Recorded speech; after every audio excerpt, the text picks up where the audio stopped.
3, 2, 1, end of test. King with a go.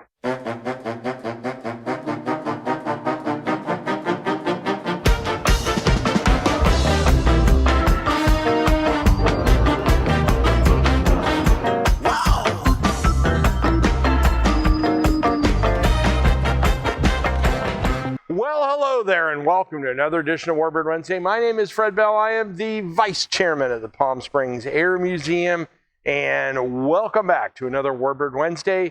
Today, we are going to look at a fighter that was a great idea on paper, and then when it met the reality of war, not so much. And that would be the Curtiss-Wright, the CW-21, which was initially conceived as a lightweight fighter, and I'll talk about that in just a second.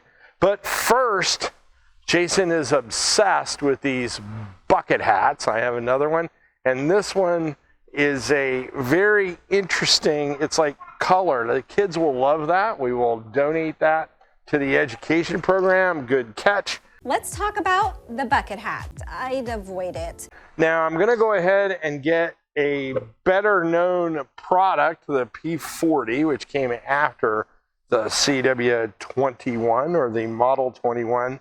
And I'll throw up a plan view. Greg in post-production can throw up a plan view of the Model 21. The 21 was a derivative of another model, which was the Model 19. And its first flight, the 21's first flight, was in 1938. It was introduced in 1939. There were 62 of them built, and then it was developed into the CW-22, which was essentially just another extension of the aircraft. But we're going to talk about kind of why this didn't work. On paper, it is a fantastic idea. You come up with a lightweight fighter that had a massive rate of climb, that could get up at the bombers. It had no armor, no self-sealing fuel tanks. And the idea was it went up, went after the bombers, and then it could use its superior rate of climb to get away. Now, think about some of what I just said, and does that not sound like a Japanese Zero? The Japanese had a great roll rate. It was lighter than the American fighters, had a great rate of climb. But that's where the 21 and a Japanese Zero, A6M5, or other Japanese types kind of diverges away. And the challenge was it was only intended, first of all, it was to be built for export only. So the Army took one look at the design and said, absolutely not. We have no interest in this whatsoever. And they rejected it out of hand. So the Army had no interest in it.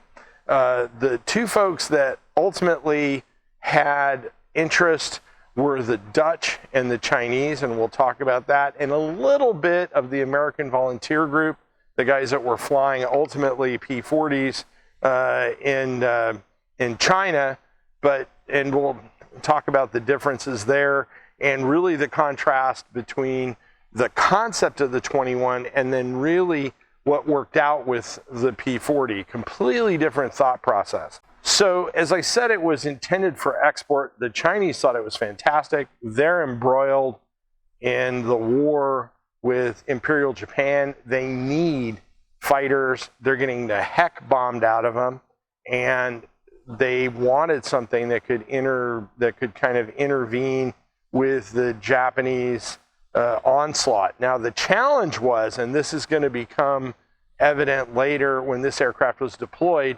was the Japanese were just numerically superior.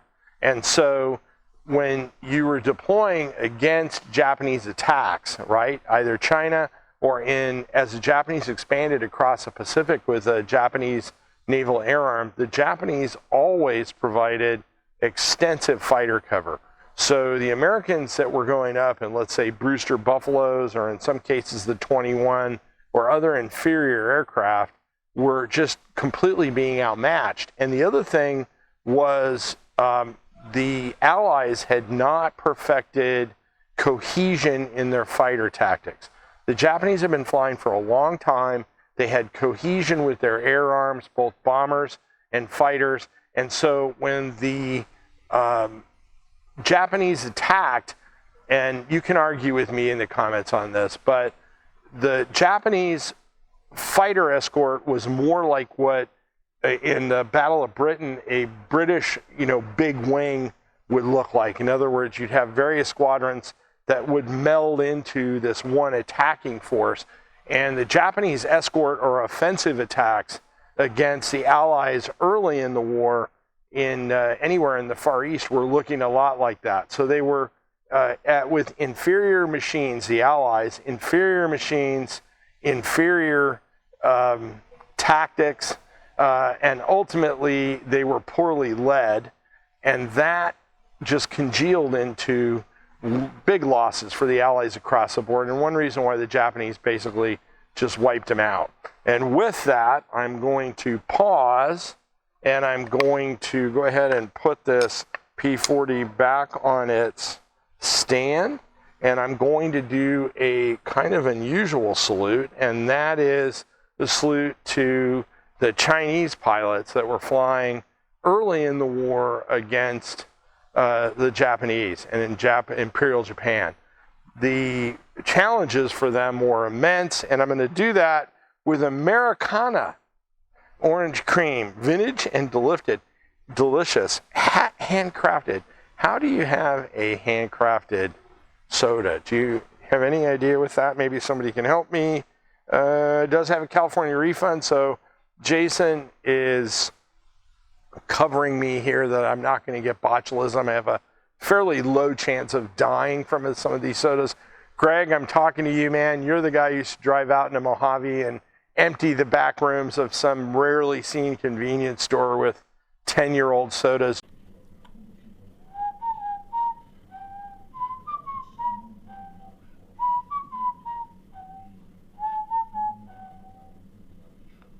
Howdy, y'all. You got any soda for me?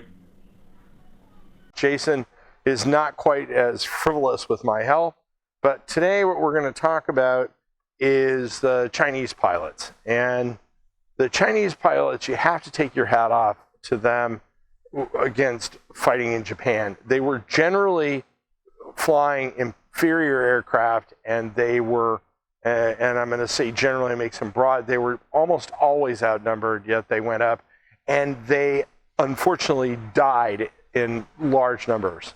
But they got into those airplanes every day and flew up to intercept the Japanese. The American Volunteer Group, the Flying Tigers, augmented them later in the war with different tactics and different leadership, and were successful. But sometimes it's overlooked at the Chinese Air Force and the amount of loss that the Chinese suffered, not only in the Air Force, but throughout their entire country during the war. China suffered horribly at the hands of the Japanese during the war, and their Air Force was no different. So I'm going to salute them with this tasty beverage, this Americana orange cream. We're going to give it a shot. It's really well balanced. I mean, it's got a lot of that orange creamsicle flavor in it.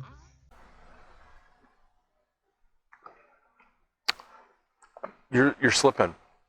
This is actually has a very sweet finish, Jason. Another salute to our Chinese counterparts during World War II. That's actually not bad. I didn't look, how many calories are in it? 170 calories. Jason, did you know I'm on a diet? I've actually lost 15 pounds. You will no longer be able to call me your immenseness here shortly, which he does quite often. So that has nothing to do with anything, but if you see me, Jason, putting on the thin lens, it's only because I'm trying to get off some of this excess baggage here. But so the Chinese really didn't have any luck with the airplane.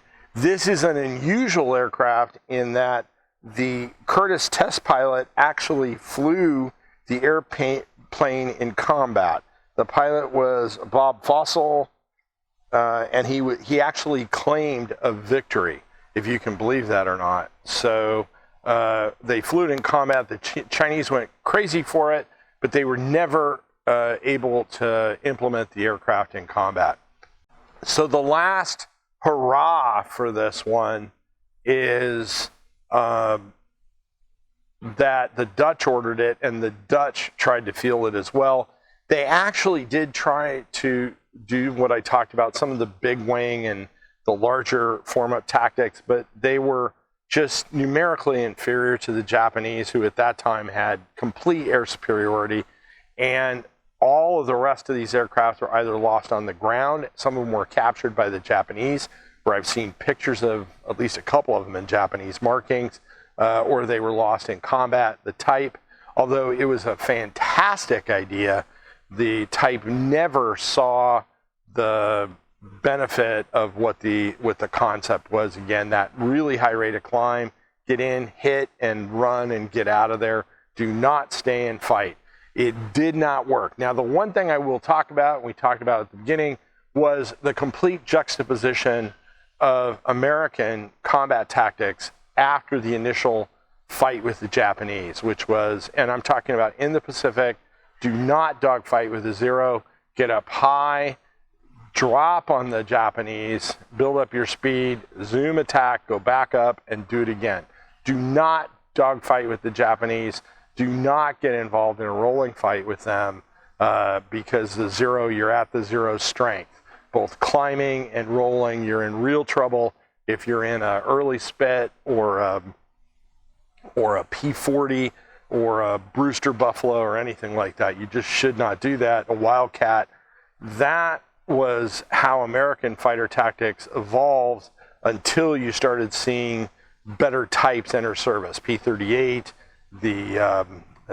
now I will throw in there the P-39, which some people will argue with me, but I have talked to pilots that have flown the P-39 that thought it was a good intermediate altitude fighter, and you can argue with me. And then, of course, the Hellcat and so on and so forth. And the Japanese were just increasingly outclassed. But that is the difference between American fighter tactics and this idea, which was to get in there and fly high and get out fast. Now, if you are sitting at home and you want to get something for the kids, look at this. All of these airplanes in there. These are a lot of airplanes I just talked about. I see a Corsair in there. I see, I think, a Japanese Zero. There's a P-40, a P-38, a whole bunch. Now, this is something you get for the kids. They can have hours of fun. The great Christmas gift. We're that far out, if you can believe it. So click on that link. Jason will happily make each one of these. He will not do that. But he will send it out to you, and you can get it in time for that little one that you want to have fun with airplanes over. Now, we can't do all of this. I'm standing in front of a tribute aircraft. Our dear friend, Bob Friend, who, of course, flew Bunny.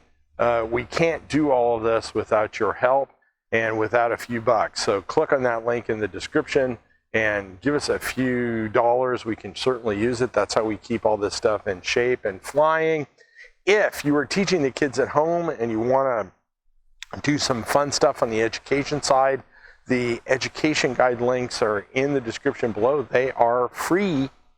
You can order them and they can give you weeks of education or one at a time. But there's a lot of fun stuff in there for the kids. Click on those links. And if you came across us on social media, Facebook, Instagram, YouTube, give us a subscription, a like, give us a comment on an airplane you'd like to see. We're happy to do that. We'll throw that in there. We actually have used quite a few of the suggestions that you give us. We love your comments, so give us a comment. My name is Fred Bell. I am the Vice Chairman of the Palm Springs Air Museum. Thanks so much. Have a great day. 3, 2, 1, end of test. King with a go.